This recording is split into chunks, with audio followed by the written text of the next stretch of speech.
আমাদের এটা 19 তারিখ রিলিজ হচ্ছে, সেটা নিয়ে একটু ছোট্ট করে জাজ সিটি একটা খুব অনেক ধরনের কাজ, এবং আজকের দিনে আমি এটা বলবো যে যেরকম অনেক রকম রং এবং অনেক রকম রঙের সঙ্গে অনেক রকম আবেগ জড়িয়ে থাকে। জাজ সিটি একটা এমন শো এবং অবশ্যই একটা ঐতিহাসিক ইন্ডিভিজুয়ালি।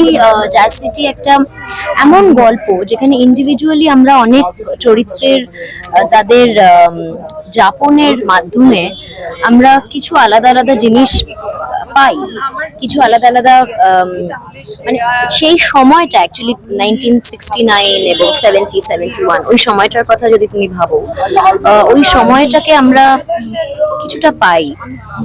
এবং অবশ্যই জাজ সিটিতে সব কিছু আছে, there is romance, there is violence, there is music, there is jazz. দর্শক আর আমার চ্যানেলের জন্য ছোট্ট একটা SMS এই মুভিটার জন্য।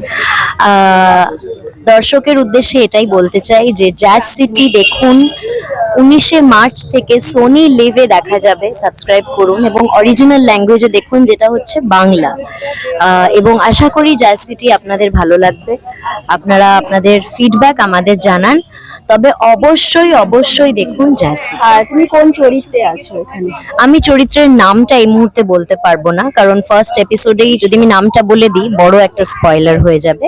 তবে আমি খুব ইন্টারেস্টিং একটা চরিত্র করেছি এবং সে ভীষণ রকম স্বাধীন চেতা একজন চরিত্র, তার একটি দিদি রয়েছে এবং সে যেই দেশের নাগরিক, সেই দেশ এবং সেই দেশের ভাষা নিয়ে সে অত্যন্ত আবেগপ্রবণ। আমি এই মুহূর্তে এর থেকে বেশি অ্যাকচুয়ালি আমার চরিত্র সম্পর্কে বলতে চাইছি না, কারণ ট্রেলার এবং টিজারে এর থেকে বেশি রিভিল করা হয়নি। দর্শকরা ঠিক আছে, thank you so much. Thank you so much.